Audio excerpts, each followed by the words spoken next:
Graça e paz. Vamos continuar aqui, né, com Gênesis. Nós estamos com Jacó, já a parte 2 aqui de Jacó. Nós vamos dar início aqui no capítulo 29, continuando de onde nós paramos. Então, no capítulo 29, Jacó chega ali em Padã-Arã, no poço, e esse poço era um local de encontro, aonde os pastores vinham com as ovelhas, que era o momento ali deles beberem água. E Raquel, prima, né, de Jacó, ela era uma pastora de ovelhas. E aí ele tem esse encontro com ela ali, eles se encontram ali. É interessante a gente observar que Rebeca, né, quando Eliezer vai procurar uma esposa para o pai de Jacó, né, para Isaac, ele encontra a Rebeca também num poço. E aí, esse momento também é um encontro de Jacó com Raquel. E Jacó ama loucamente Raquel. Ele se apresenta, fala quem ele é, que ele é primo, ela leva para casa, se apresenta para o pai, e ele fica lá e eles negociam esse casamento com Raquel. E a gente vai ver no capítulo 29, no verso 20, aonde ele combina, então, com Labão, que ele serviria a Labão por 7 anos, para que ele pudesse casar com Raquel. E o texto diz que foram como poucos dias para ele, de tanto que ele a amava. Era uma coisa assim linda, um amor lindo. Só que a coisa não fluiu desse jeito, porque no momento ali, no dia do casamento, a gente vê a partir do verso 21, Labão engana Jacó. E aí o que acontece? Ele, ao invés de dar Raquel para Jacó como esposa, ele dá a irmã mais velha, que é Lia, como esposa. E Jacó só se dá conta disso no dia seguinte, que ele tinha casado com a esposa errada. Como isso aconteceu? A Bíblia não fala claramente, mas a gente pode levantar suposições de que a mulher estava coberta, de que ele podia estar mais embriagado que o normal, tem uma série de questões. O fato é que Jacó trabalha por uma e casa com a outra. E aí, quando ele vai questionar com o tio, quando ele vai reclamar com Labão, Labão diz para ele que ali não era comum a filha mais nova casar antes da mais velha, mas que ele poderia casar com Raquel, desde que trabalhasse mais 7 anos. E assim fica combinado. E apesar dele trabalhar 7 anos, ele não demorou 7 anos para casar com Raquel. Ele trabalhou 7 anos, casou com Lia. Aí o texto no 27 diz que ele cumpriu uma semana com Lia, e aí ele casa com Raquel. E aí começa a família de Jacó. Lembrando que cada uma dessas esposas tinha uma serva, e isso era comum naquela época. Então ele casa com essas duas e ainda vem 2 servas juntas. E aí a gente vai vendo, ainda no verso 32 desse capítulo, o nascimento dos filhos de Jacó. E apesar de Raquel ser muito amada, muito querida por Jacó, Raquel ela era estéril, enquanto Lia não era estéril. Lia dava filhos para Jacó. Aqui no verso 32 a gente começa com Lia tendo na sequência aí 4 filhos. E aí ela vai falando dos filhos, ela fala de Rúben, quando nasce Rúben, que é o primogênito, ela diz: porque o Senhor atendeu a minha aflição, por isso agora me amará o meu marido. E conforme ela vai tendo filhos, ela vai colocando o nome nos filhos de acordo com aquilo que ela está vivendo. Então a história nos conta que Lia tem 4 filhos, Raquel estéril, tem o texto, inclusive, que ela fala: dá-me filho se não morro, que é um texto muito forte. E Jacó fala se ele era Deus para poder dar filhos a ela. E o que Raquel faz então? Ela dá a serva dela, Bila, para que Jacó tenha filhos com Bila. Nós vimos que Sara fez a mesma coisa, dando Agar para que Abraão tivesse filhos com Agar. Isso era comum naquela época. Isso não estava ligado à lei, porque não havia lei ainda, a lei de Moisés, que o Senhor tinha dado para o povo. Então eles estavam vivendo nos costumes da época. E aí Bila dá 2 filhos para Jacó. E aí o que Lia faz? Lia pega e dá a serva dela, Zilpa, que também dá 2 filhos para Jacó. E depois disso, Lia ainda dá mais 2 filhos para Jacó. Então, no final das contas, Lia deu 6 filhos e as outras 3, cada uma deu 2 filhos, que foram os 6 filhos homens, né, de Jacó. E a gente vê que o interessante disso, que o coração de Jacó era para Raquel. mas Raquel mesmo só conseguiu gerar 2 filhos. Lia, que é onde o coração de Jacó não estava, foi a que deu metade dos filhos para ele.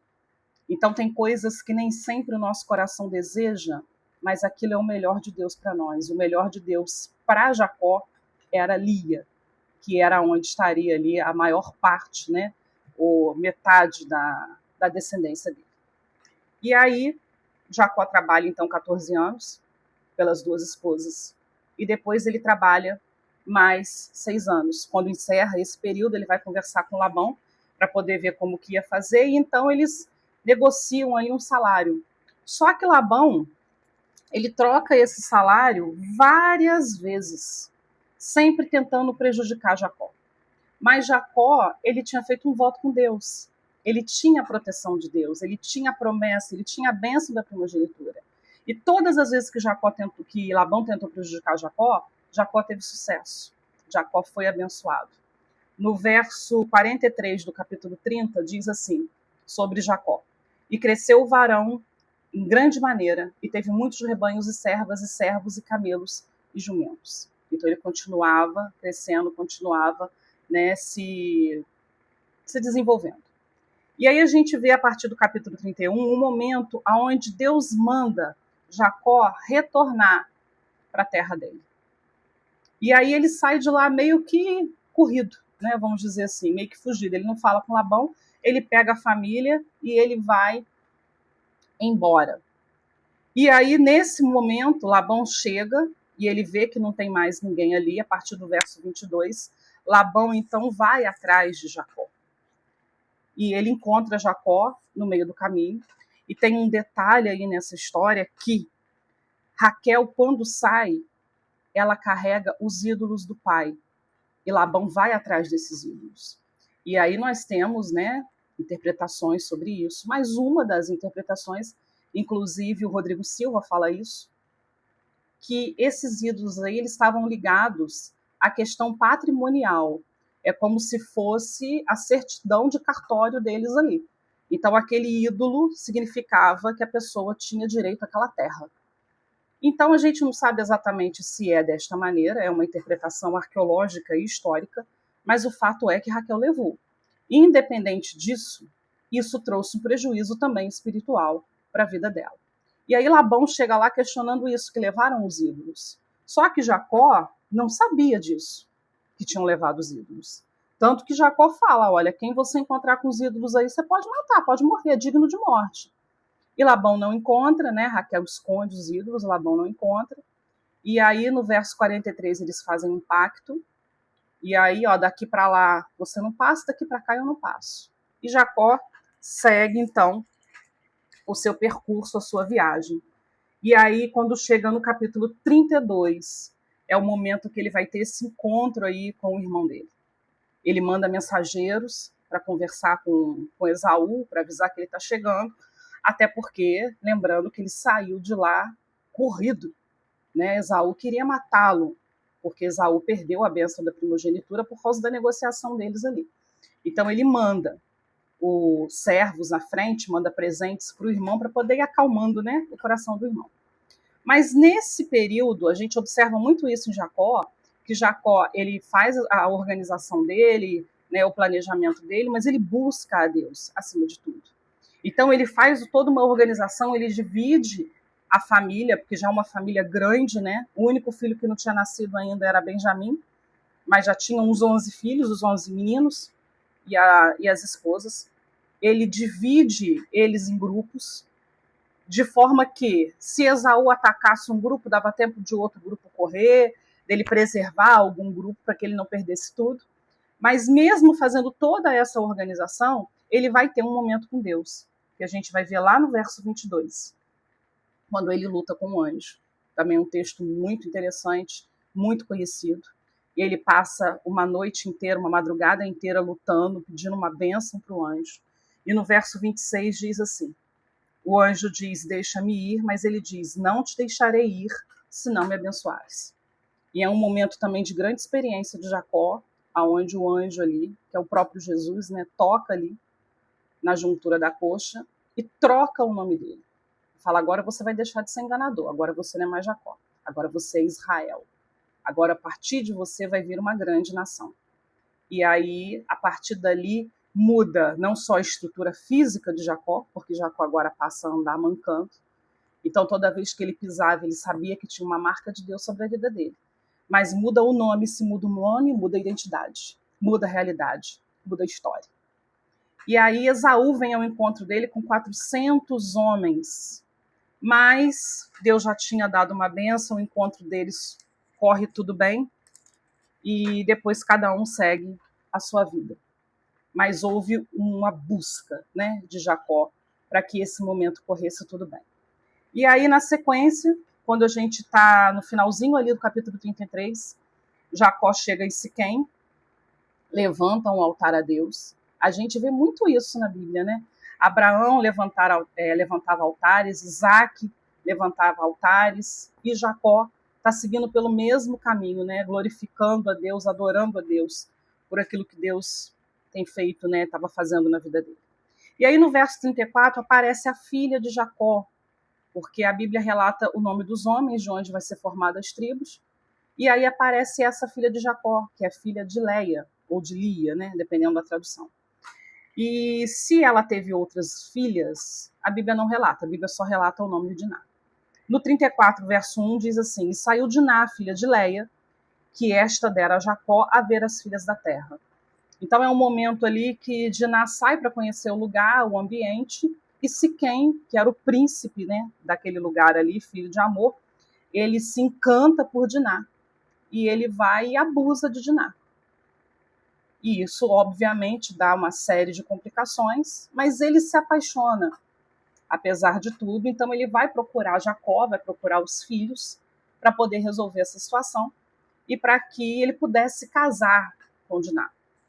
E eles chegam a um acordo de que se todos os homens ali do povo se circuncidassem, ele poderia então fazer uma aliança com a casa de Jacó. E eles fazem isso por amor a Diná. Siquém, né, Amor, o rei e todos os homens da cidade circuncidam para que haja, né, essa aliança e para que as filhas de um possam casar com as filhas de outro. Só que há uma traição ali de Simeão e de Levi, que a gente vai ver no verso 25 do capítulo 34 ainda, que nós estamos.